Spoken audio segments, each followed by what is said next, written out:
Assalamualaikum warahmatullahi wabarakatuh. Bagaimana kabarnya anak-anak? Baik semua? Oke, sebelum Bu Okta masuk ke materi, siapa hari ini yang dapat giliran untuk memimpin doa? Ahmad ya? Oke, sekarang dipimpin teman-temannya untuk membaca doa mengawali pelajaran. Kurang afdol rasanya kalau kita tidak memulai pembelajaran dengan membaca surah Fatihah. Yuk, mari kita membaca surah Fatihah bersama-sama. Baik, sebelum Bu Okta mulai materi hari ini, Bu Okta ingin anak-anak melihat gambar yang sudah disediakan Bu Okta. Nah, gambar apa ini? Gambar apa ini? Ya, ini adalah gambar seorang anak yang sedang belajar tapi dengan muka cemberut, dengan malas-malasan. Sekarang Bu Okta ingin kalian melihat gambar berikutnya. Gambar apa ini? Iya, ini adalah gambar sekumpulan anak-anak yang suka berkeliaran di jalan. Jadi ini sekumpulan anak yang diciduk oleh polisi. Selanjutnya, gambar apa ini? Iya, ini adalah gambar seorang gelandangan atau tunawisma. Apa itu tunawisma? Tunawisma itu nggak punya rumah. Mungkin dia punya keluarga, tapi nggak ada keluarganya yang mau menerima. Juga nggak punya pekerjaan. Gambar berikutnya. Nah, gambar ini kelihatan membahagiakan sekali ya. Apa ini? Sekumpulan anak-anak yang sedang belajar dengan rajinnya. Di sini terlihat sambil ketawa, sambil semangat, ceria. Ya, ini tandanya anak-anak yang ada di gambar ini itu melaksanakan kegiatan belajar dengan senang hati. Nah, gambar berikutnya adalah gambar apa ini? Nah, ini gambar sekumpulan pemuda yang sedang bekerja. Di sini terlihat mereka adalah insinyur ya, para arsitek. Ini sekumpulan pemuda dengan karir yang gemerlap. Kemudian yang terakhir, nah, di sini adalah gambar ada ayah, ibu, kakak, adik yang sedang bermain gelembung bola dengan bahagia. Nah, dari gambar-gambar ini, apa sih yang ingin Bu Okta sampaikan? Jadi, keenam gambar ini saling bersangkutan. Pertama, tadi kita melihat gambar anak yang malas belajar. Anak yang malas belajar itu akibatnya tidak mempunyai visi misi hidup yang jelas, tidak mempunyai tujuan hidup yang jelas. Akibatnya, apa? Resikonya? Salah pergaulan. Kalau salah pergaulan, otomatis ketika dewasa dia menjadi tidak punya pekerjaan atau lebih parahnya lagi menjadi gelandangan, tunawisma. Ya, naudzubillah min dzalik. Berikutnya adalah anak yang rajin belajar. Anak yang rajin belajar otomatis masa depannya cerah. Dia akan memiliki karir yang gemerlap. Kalau sudah memiliki karir yang gemerlap, otomatis kita bisa memiliki keluarga yang bahagia dan sejahtera. Seperti itu ya.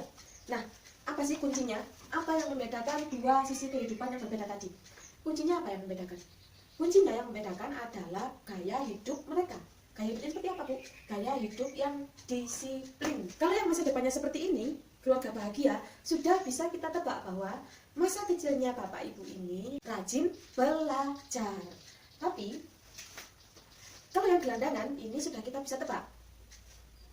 Gaya hidupnya tidak disiplin, semaunya sendiri. Aku mau belajar, nggak mau belajar ya sudah. Nah, jadinya seperti ini. Kemudian anak-anak, hubungannya dengan materi kita hari ini itu apa? Hubungannya dengan sholat jamak dan qashar itu apa?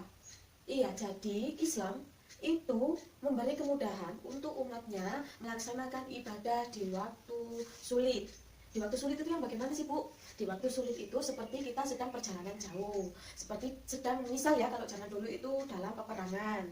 Terus seperti saat kita sedang sakit. Nah, beberapa hal yang menyulitkan kita untuk melaksanakan ibadah ini bisa dilaksanakan. Ibadahnya bisa dilaksanakan dengan cara jamak dan qashar. Apa sih tujuannya? Apa tujuannya Allah memberikan kemudahan kepada kita untuk melaksanakan ibadah melalui jamak dan qashar? Apa? Iya, agar kita disiplin, agar tidak ada alasan untuk kita tidak melaksanakan sholat. Oke, jadi sholat jamak itu bagaimana sih, Bu? Ya, jadi sholat jamak itu menggabungkan dua waktu sholat menjadi satu waktu. Sholat duhur bisa dijamak dengan asar, sholat maghrib bisa dijamak dengan isya. Ingat ya, hanya 4 waktu ini saja. Tapi, kalau misal sholat asar dijamak dengan maghrib, bisa apa enggak? Enggak bisa. Masing-masing waktu sudah ada pasangannya sendiri-sendiri. Sholat duhur bisa dijamak dengan asar, sholat maghrib bisa dijamak dengan sholat isya.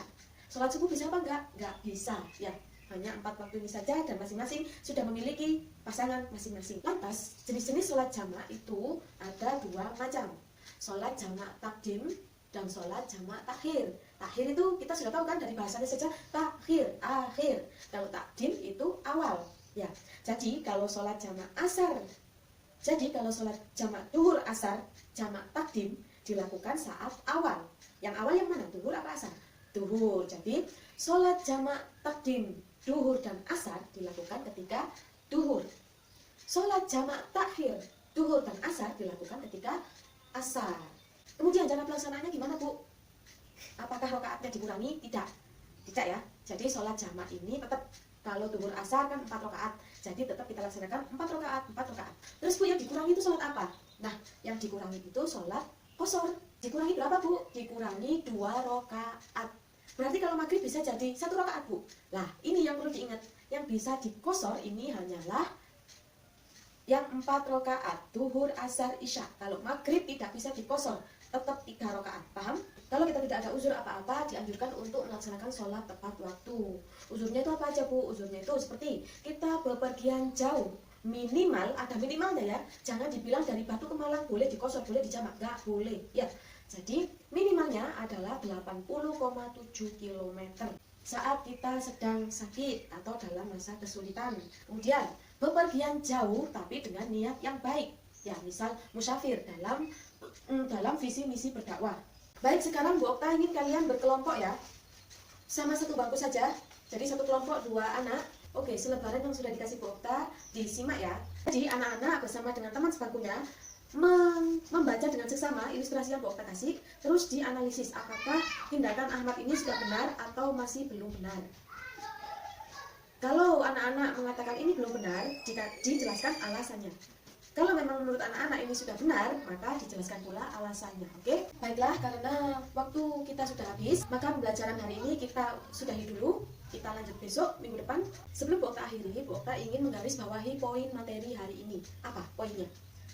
Jadi, Islam tidak memberatkan umatnya untuk melaksanakan ibadah dimanapun dan kapanpun, dalam kondisi apapun ya.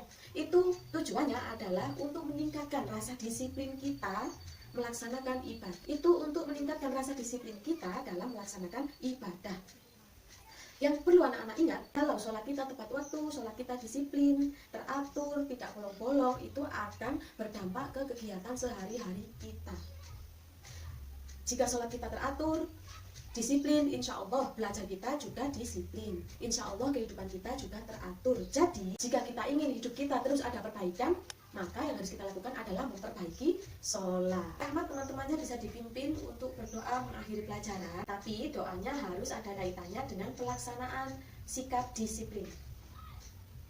Baik, alhamdulillahirrahmanirrahim. Sebelum kita mengakhiri pelajaran, mari kita baca kafaratul majelis bersama-sama. Subhanakallahumma wa bihamdika asyhadu an la ilaha illa anta astaghfiruka wa atubu ilaihi walhamdulillahirabbil alamin. Wassalamualaikum warahmatullahi wabarakatuh.